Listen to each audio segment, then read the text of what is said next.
So I was gonna make another video. Um, See, kind of shave my beard. Did this myself, and so you can see my hair's all fluffy. Starting to go really bald. I probably only got like 3 to 4 years at best. I'd say 4 to 5 years at best if I take care of my scalp enough where my hair's falling out right in the center of this. As you can see, it's just not as thick on top, real fluffy on the back. But I wanted to talk about some other more serious things. When I went to the doctor, they told me that I have fatty liver. They said they had a mild case of it. There's supposed to be 4 stages. 4 stages, which means beginning stage, which can be reduced with exercise, and then the second stage is where you have maybe possible some scarring or stiffness, and third is where you're having failure and some severe damage. Fourth is you need a liver transplant. I will never be on a liver transplant, any transplant list, because of my blood and transplant that I had already prior. It is extremely dangerous because of the transplant I already had. I have my brother's DNA, and it causes too much affiliation, rejection, and all kinds of other stuff. But the fact is, I probably am HIV positive. They're just not telling me, and that's probably another reason why. But I wanted to say, the doctor said that, I read up online and said that all I needed to do was exercise and I can have fatty liver. Well, for those that don't know, fat builds up in the liver and has trouble working fully at capacity. Now, I've had liver failure before when they gave me chemotherapy, which blasted my liver. And when I got the scans done of my liver, they said that they saw some stiffness, which is the tissue supposed to be soft. But the way that the machine works, it's like a sonogram. They can tell within babies as well. They do it on women too. I think it's the same, but it throws an electrical sound into the body tissue, and depending on how fast it travels to your organs back to the little machine, to a little magnet or whatever they use that's coasting all over your stomach and chest and ribs. So when it travels through a certain section of it that it takes slower, is because it's much more denser and it takes a slower amount of time to then travel through that dense part of the tissue, and that's how they can tell its stiffness. So that's what they told me. I don't drink, they said I need to exercise, and that's really, and I do have a lot of fat. I do have, for those that can't tell, I have a tremendous, let's see this, tremendous amount of fat. I mean, this is all blubber. Like, this is a lot of fat. I know that I look pretty skinny and I'm like 175, but for those that don't know, I have a high percentage of fat, and that's why. And not just a high percentage of fat, I have a very unique body where, because I used to work out all the time, and I was able to build a 6-pack and very thin waist, like very strong and very thin, like just the waist, just like how my waist, because I have my mother's structured body, which allows me to have a very low minimal amount of body tissue all around my waist. You ever seen women sometimes when they have really thin waist like that? Well, my body's naturally built that way, but since I went through chemo and got fat, or gained a lot of weight, the blubber all is all like fat. And this is all steroids. This is all from like the steroids that ended up collecting when I was on steroids. I never was able to lose all that fat that I gained. But they said I can exercise, and if I exercise tremendously, it'll help the cholesterol, but it'll help with the fatty liver, means shedding off fat off the liver. So what I'm doing is I'm trying to eat a lot of beans and extra virgin olive oil that's supposed to really help. Obviously, you can't reverse the stiffness to some maybe portions of the liver, which is a bad sign. but I'm going to do my best. I'm not on any medication. He said that he thinks that I could manage the cholesterol levels with exercise, but as far as the fatty liver, I'll have to ask him more questions. It's not serious, but it's a concern, and just to be aware of it. So I don't know. The liver is supposed to be the strongest organ in the body, other than the heart. It can take quite a beating. The liver can take a tremendous amount of beating, and it's a very astonishing organ where it can repair itself. So can I repair it if I go to the extremities of extreme clean diet, and most of all, more than anything, is exercise.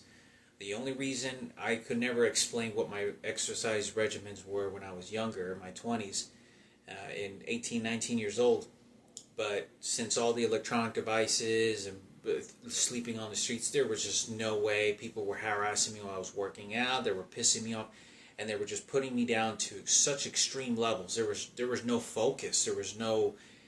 It was impossible to walk in there, and it was to demoralize me, and it was to put me down, because they would show up, and it was all the chaos, and it never stopped. That's why I decayed. Because I used to lift a lot of weights. I was ripped, and I'm very strong for my size. I was benching like 275, and I weighed 180 pounds. Close to over 100 pounds over my own weight. I'm 5'11". But anyway, so I'm hoping that the Lord will bless me to be able to work out pretty extensively over the next year, to shed off this fatty liver, get the fat rid of the fat off my liver, get it working better, and hopefully that's going to help tremendously. It is very scary, because once you have stiffness, that you can't fix that. That's permanent. That's usually unrepairable, which means that's one more other problem I'll have with the expectancy of my life, being alive. I'm trying not to really think about it very much, but I have a follow-up visit in about a month, and they're gonna do another blood work done to see how my liver's working.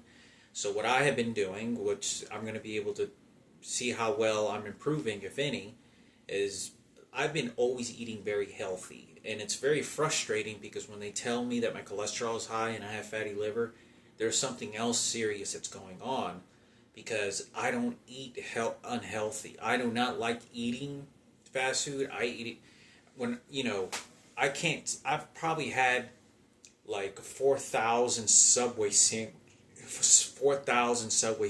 over the last 10 years. I'm not kidding. And it wasn't until about 3 to 4 years ago, if not more, where all I did was, it was every day I would eat Subway, and it was just vegetables. I wouldn't even put tuna, no meat, just the vegetables, and I would eat 2 of them. Every time I go to Subway, I ate a 2-foot-long Subway, and I'm able to gorge it, and I could sometimes, a lot of times, finish 3. So I get and I put all the vegetables. I put all the vegetables, the onions, all that stuff I put on, even if I don't naturally even like it. I just do it because it's healthy for me. I don't put dressing ever on there. I may put some mustard every now and then, because it does have some good enzymes to it, and some other good stuff to it.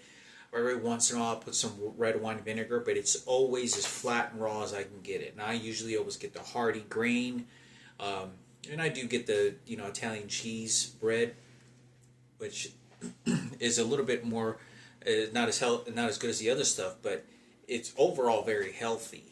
And I would drink a water or a Gatorade, squeeze some lemon in my water, and it makes me feel really good, very, very fresh and clean. I would be eating that every day now, but there's no Subway nearby. So,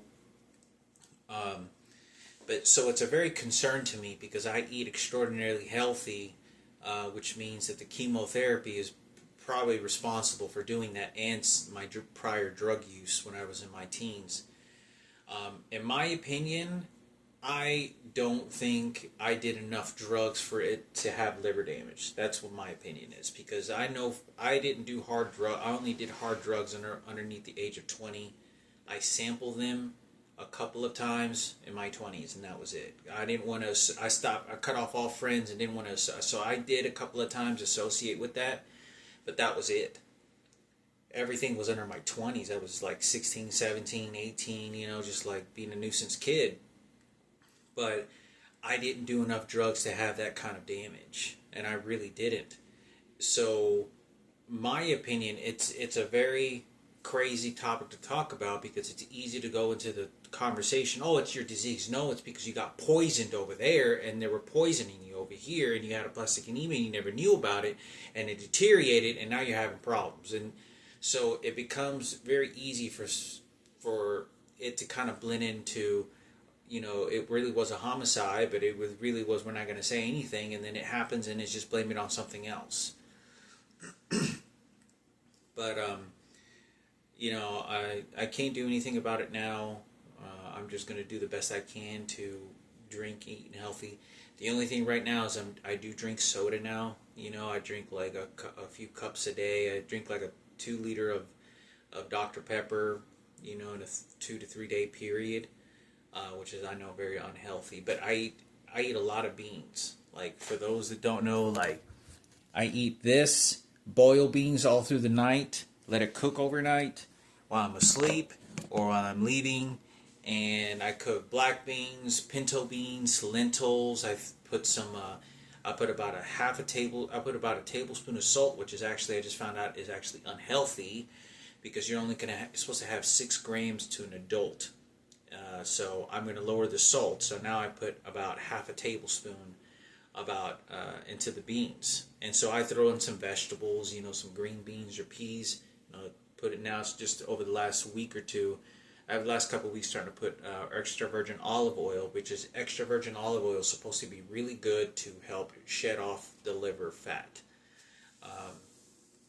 So that's just kind of what's going on right now. Hopefully in the next couple of weeks when I go to the doctor, they did tell me my cholesterol got lower, which is very weird, because they told me that my cholesterol did get better. The last test that I just had, it significantly got lower pretty good. So I've been continuing to eat like this, so hopefully it's going to get better. Hopefully my liver counts will also be better. There is indication in the idea that I've had a transplant. The fact that I went through all these medications and a bone marrow transplant is always an indication of organ damage. And so hopefully, I'm praying for the best and hope everything, is good and healthy for a very long time. But I wish I had the money to be able to eat very, very healthy, at least just to take care of that part of my life. Anything can happen in life, your organs, and besides accidents and all kinds of stuff, but at least I know, at least that part is taken care of. Just the nutritional diet is taken care of. The rest is up to the nature of the world that I live in, but the food part is taken care of. I do not know if whatever it is that they're using, this electronic device on me that's making me shit every single morning on command and emptying out my intestines, I don't know if this can be doing damage to my organs, and that could be a cause of it. Whoever is responsible for doing this to me. Every time I'm going to a restaurant or wherever I am, or what somebody may be doing is making me shit that much that it could be adding fat into the bloodstream and intentionally causing damage into the liver. I don't know what those outcomes are, and I don't know necessarily the people that are using this have any idea exactly if it could be doing organ damage to my vital organs. But that's just kind of what's going on right now. So hopefully my cholesterol will even lower, because I actually just started taking this medication for cholesterol, and I didn't start taking. The doctor told me that I can either, if I feel better taking medication just to lower it in an easier way, I can, or just because the doctor said he believed that I can manage it myself through exercise and nutrition. There's no really need for you to take medication because it's just a little bit over hot. It's just a little bit over your count on your cholesterol where it's supposed to be at. So, but I went ahead and got the cholesterol medication just to make sure, not take any chances. So I'm eating very healthy. Hopefully, whenever they do the count on my basic labs, my what do they call CNC, or I can't, the basic labs and some other lab results, it'll say that the liver count is a little bit better and a little bit better. But that is something that I do aware of now, that I have stiffness in the liver, and I love eating very nutritional food, and I always think about what I eat, but in the way that I've lived, it's very hard to take care of yourself, especially when you're broke and poor. Don't know if you're digging in trash cans for food, and I'm going to food pantry sometimes, and I can't get good healthy food. So I do the best I can with what I have. But I'm still studying for my GED, and hopefully I can pass this. And that's just kind of what's going on. So I thought I'd make a video on this. I drink my water. I go to the dollar store, give me sugar-free, the flavored water. I give me like a 1.5 liter, 1 liter of water, filtered water. We have filtered water here, and I have a jug, and so I get fill it up with water and put a flavored water in there, and I drink water. I drink at least one of those a day. So I try to drink that, at least one of those once a day, and I'm just hoping if there's more than anything, and probably my physique that I want to work out on, is losing the fat on my waist. This is the most dangerous place to have fat, because not only does the fat slough down to the physical body, but it also indicates anybody that has fat on their sides is always likely to have heart problems, is always likely to have high cholesterol, all these different factors. That's everybody. And some people a little bit more, but in my opinion, given the body structure that I have, I think it's even more dangerous in me. So that's what I'm hoping, probably more of the physique of anything, is to lose the fat off my waist, is just get rid of this fat. Everything else that's not muscle, and that's fine, I can, whatever, but losing the fat that's not needed on my body is a problem for me. And I was born with pectus excavatum. For those that don't know, I have a mild case of that as well, which means that my chest, my rib cage, it caves in. It literally caves in like this, and I've made videos on it. But my chest, drastically, in my center of my chest, it caves in, and it presses against the heart a little bit. It doesn't let the lungs expand to as much as it can. But there are professional athletes that do have pectus excavatum, like Rampage Jackson. He's another person that I think, to my understanding, he's another athlete that has pectus excavatum, and everybody knows he's like, he's Rampage. He's like Godzilla. Nobody's that can knock him out. But there's a few athletes out there, that professional athletes, that do have that. And for the most part, it's a problem also with disfigurement, but I've never really felt any unconfidence about that at all. But so there's some other issues that I'm thinking about. And there's one last thing I want to talk about. This, I was looking at my soccer. This is what makes me even nervous. Out of all the stuff that's going on, thinking that I'm HIV positive, they're not telling me. I did have a bone marrow transplant. Obviously I don't have any sexual transmitted diseases, including HIV, is what the results are saying. I don't have any symptoms, warts and gonorrhea, none of that crap. But I have gotten all these tests done, and obviously I can only blame myself for the drugs that were part of my teens, but I had a transplant, and I'm 42 years old, and nobody seems to understand that, okay, if I had this aplastic anemia, which I claimed and I said confidently that I felt that I had it around 15 or 16 years old when it started, I don't know the symptoms. I don't know the actual blood counts and what caused it, because I have a lot of mysterious questions about what happened with my bone marrow transplant. Because Julian, who gave me his bone marrow transplant, is they told me he was my full-blooded brother, and he's only half my blooded brother, and there's only a 3% chance of him being a bone marrow match. Yet both my brothers were a bone marrow match, and I don't think they were telling me the truth. So, with this idea of it, is I've now having to deal with this and think about how much deterioration have I done to my vital organs or damage to my brain, effectiveness of being able to be alert, emotional stability, mental clarity, focus, and things that really alter the brain from functioning at full capacity of my ability, especially vital organs as well. How good my heart pumps, any artery damages in the veins, lungs, all that shit. So, and I want to talk about this. Now, I've already discussed this. It's always nerve-wracking because at 42 years old, you kind of think like, well, I may not have much life left of my life to live anymore. And I don't like to think like that. I like to think that the best, but it's best to think of the reality of what medicine and the reality of what the world that we live in as human beings, the physical anatomy. But this is what I want to talk about. Why do you even bring up this subject with this medicine stuff? I looked at this photo, and I talked about this before, where I had symptoms when I was like in 4th grade, 10 or 11 years old, or I was breathing very heavy, and I kept on doing this. And I felt very confident that I had symptoms of it because I remember bleeding out of my nose and I couldn't get the blood to stop. And I remember going to Mr. Vassey's class, and I was in 4th grade. Richard Murphy, Jeremy Keene, Chris Kemp, Dallas Patterson, Daniel Lopez, they were all in my class. So Jessica Saavedra, Jessica Swanee,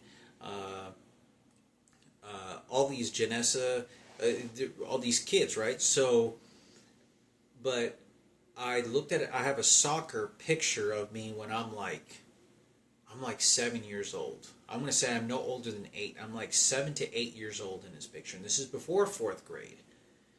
And I'm on the Raiders, and I take a picture, and I'm down on one knee, and, I'm taking a soccer photo, where you go out to the soccer fields on a Saturday, and you take a picture, and they put it in a frame for you, for your family, and your, dads and moms show up, do there's this kids. Well, that's what I did. My dad did this. And I was taking a picture, and I just now looked at the photo, and this is one of the things that's so shocking to me. My face is really pale and white. And my hands seem like they get the proper blood flow. And I thought, and I've tried to narrow down how I felt on that day. And I want to say I remember getting up, like off one knee, and being, kind of doing that. And it makes me think if I had aplastic anemia or symptoms of it during that time. Because no one wants to believe me that there were people involved that were poisoning me as a child. And I talked about this with Diana Rivera a couple of times.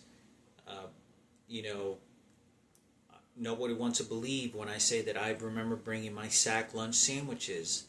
And I was always, I know it sounds crazy for a kid to talk like this, but this is the way I was.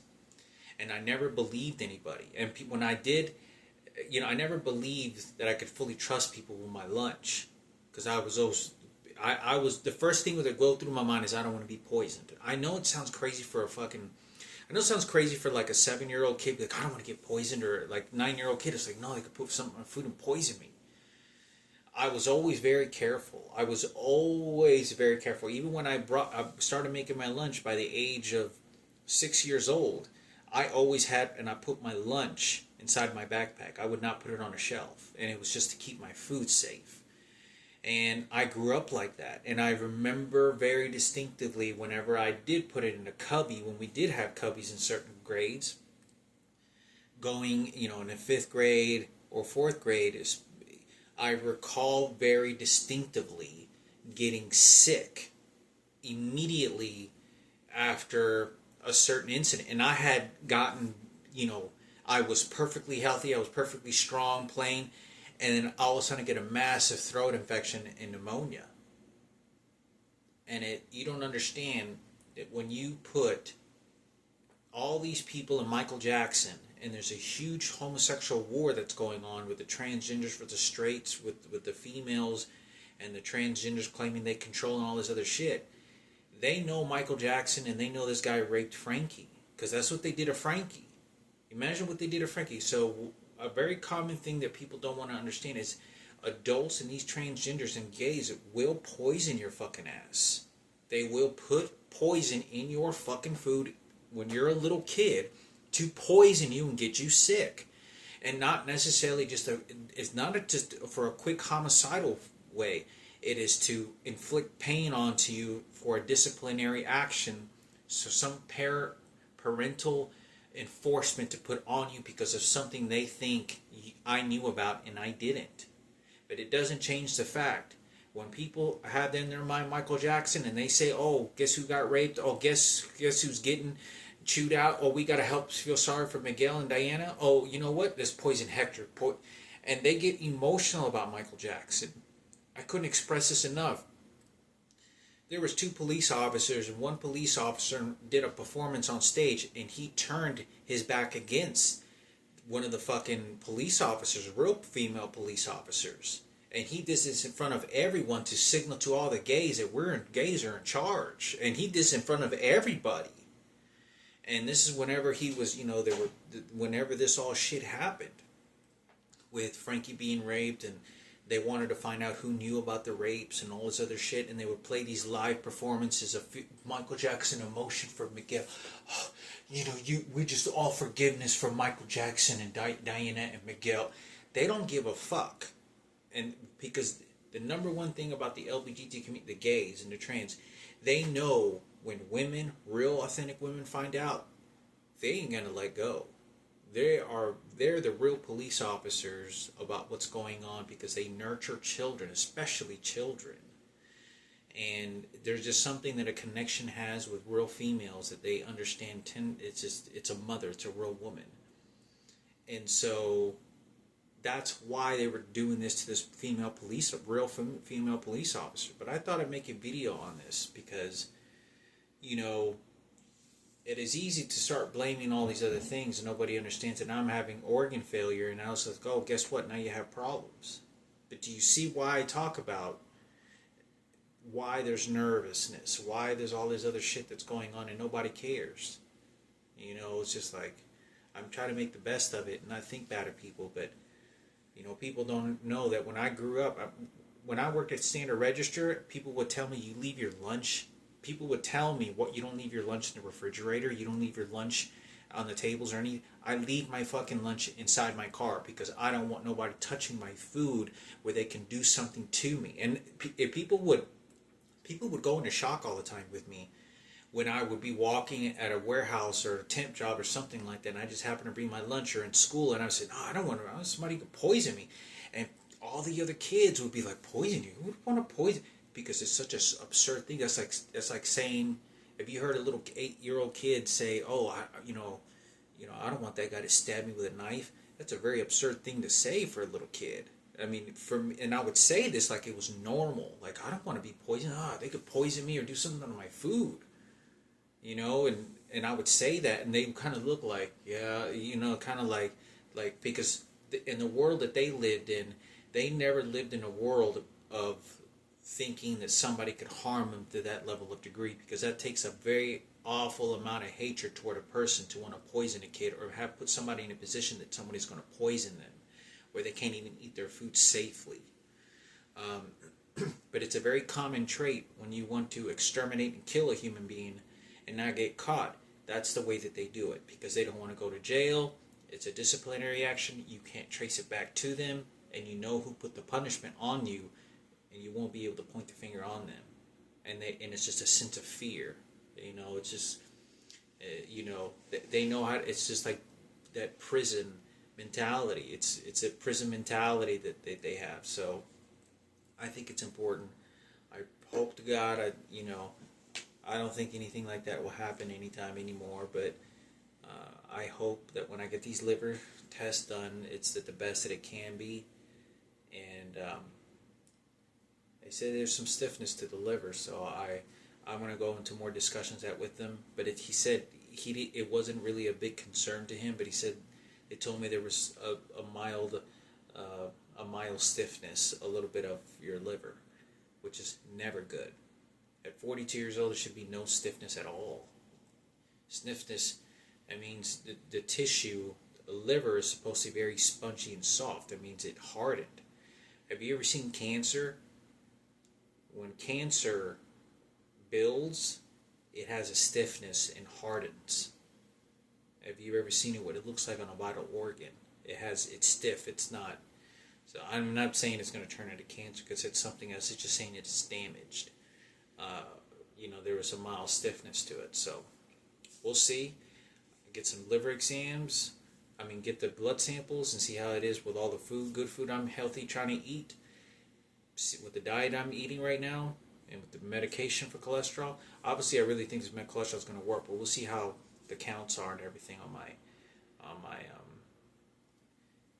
blood test. But not to get too worried about it because even though it says on my blood samples that it's abnormal on some of the other ones, it's very difficult. It's a lot more difficult than people think it is. Obviously, you don't want anything that's abnormal, but it's a lot more difficult to really understand those mathematics of how blood works within the human body, because that's not how the physical body naturally works. People are just prone to have more white blood cells. Some people are prone to have more hemoglobin. Some people are more prone to have this and that, and necessarily that doesn't even say that it's healthy. You can have a lot of platelets, but you're like, oh, okay, I have all these platelets to help me clot blood. I must be really healthy. No, it also says, because if you have low platelets, it also says the blood that's flowing through the vessels, it flows through very smoothly and probably a little bit more efficiently. And it's like, instead of having a lot of clutter inside the blood, it smooths. It could be chipping away at cholesterol as it travels through the bloodstreams of the inner walls of the arteries. There's all kinds of concepts and stuff like that, and on and on and on. But anyway, I'm making this video, so hopefully this elaborates a little bit about my health, and I'm going to make the most of it. So I'm looking forward to good news at the doctor's visits, more better news. Doing my best that I can. Father, the Mother, Holy Spirit, and life is short.